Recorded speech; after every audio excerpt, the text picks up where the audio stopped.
Monsieur le Président, cher Loïc, mes chers collègues, alors le plurilinguisme sera la norme de demain et une des voies pour notre plurilinguisme à nous, une voie singulière qui serait la nôtre, c'est évidemment de le faire avec les langues qui sont les nôtres et qui sont usitées, c'est-à-dire le français, le gallo, le breton et bien sûr d'autres langues étrangères. Alors, je vous remercie pour votre soutien. Sachez seulement que nous ne sommes qu'en première lecture. Il faudra donc que la loi poursuive son, j'allais dire, la navette parlementaire pour pouvoir, à la fin, que tout cela devienne réalité.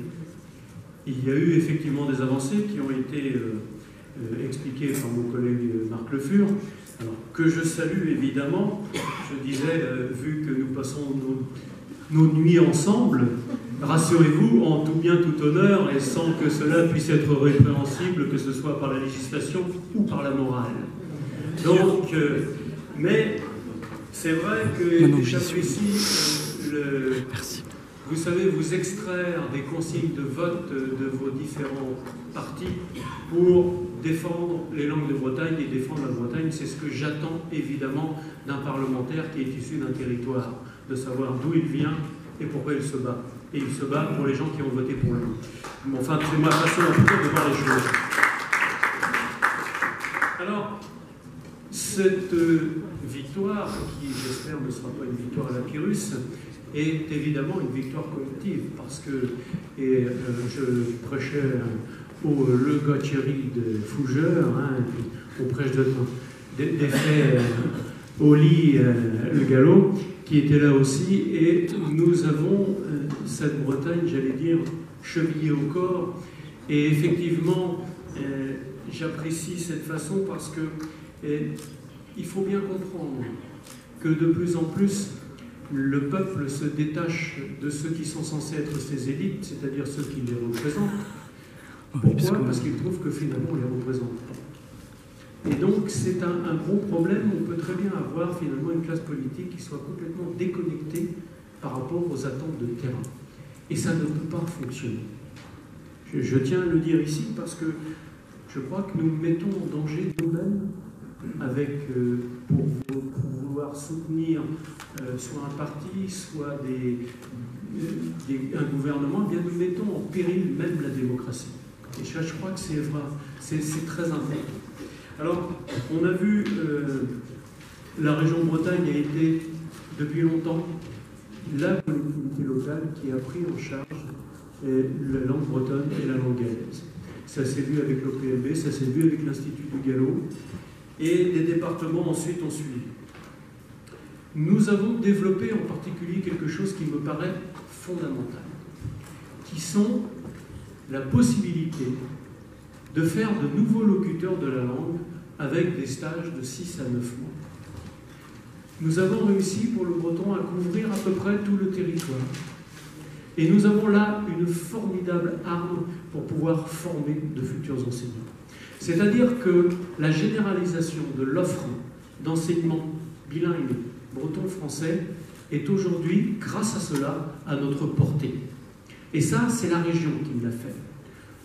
Pourquoi je vous dis ça? Parce qu'en 1982, on a ouvert les 3 premières classes bilingues et on a ouvert avant les classes d'Iran.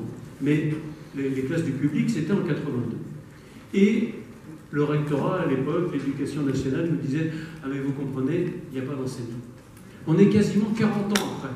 Et que nous dit le rectorat? « Ah ben non, on ne peut pas ouvrir parce qu'on n'a pas d'enseignants. » Franchement, quelle administration peut se permettre pendant 40 ans d'avouer son incompétence en la matière?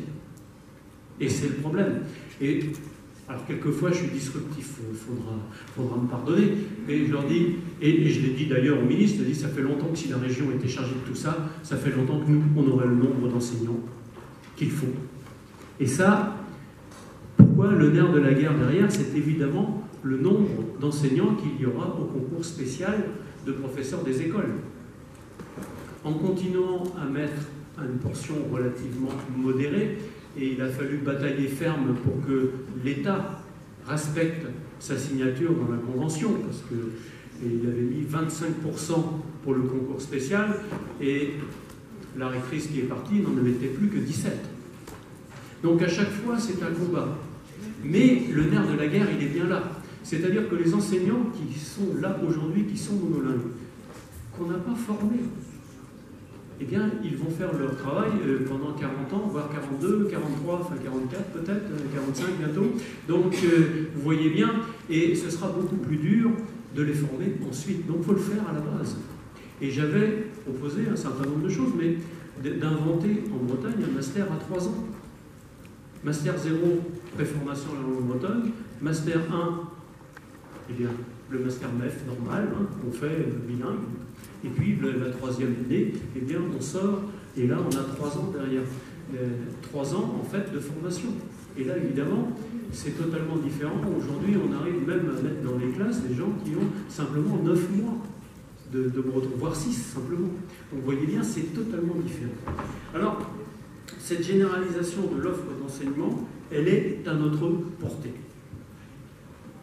On a parlé de la réforme du bac, effectivement, ça pose problème.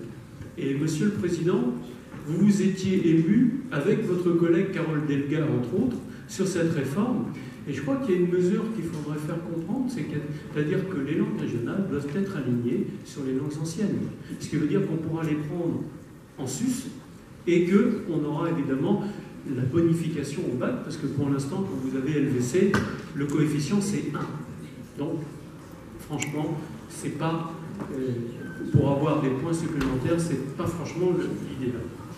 Donc, je crois que c'est la synergie que nous devons mener, l'éducation en tête de pont, et évidemment derrière, et on en a parlé, cette synergie avec les collectivités locales. Parce que